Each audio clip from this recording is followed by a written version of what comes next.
And after 3 years of traveling the world, I noticed that this is exactly what China is doing. For example, take the small island nation of Sri Lanka.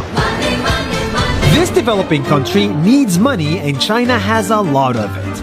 So Sri Lanka took billions of dollars in Chinese loans. It was easy money just there to be taken. And with that, they built skyscrapers, highways, airports, and shipping ports. The country grew and prospered. But few years later, this easy money came with interest rates, and Sri Lanka was so much in debt that it couldn't pay back China its money. And the only way out was to give China control of what they had built.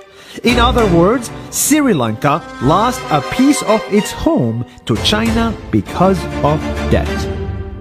This is the Chinese money trap. And it's a real thing I saw all over the world. In Papua New Guinea, I saw $2 billion in loans given by the Chinese to build skyscrapers, infrastructures, and ports. But there is no way this remote developing country can pay it back or its interest rate, and the only way out is to give China control of the country. In the Maldives, Pakistan, Malaysia, Laos, Kazakhstan, Mongolia, Egypt, Kenya, and South Africa, the same thing is happening, and many countries are struggling to pay back Chinese loans. If you look closely, all these infrastructure projects like highways, ports, and bridges connect to China through the sea or through the land to form something far bigger, far more powerful than just a bridge. A new Silk Road. The world is already made by China, and I think slowly it will be owned by China.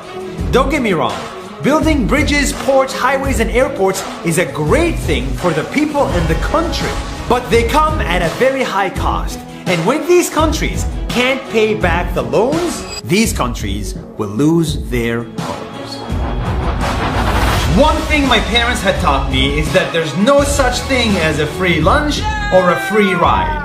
So if we're not careful with our money or other people's money, then we better start learning Chinese. 下周见。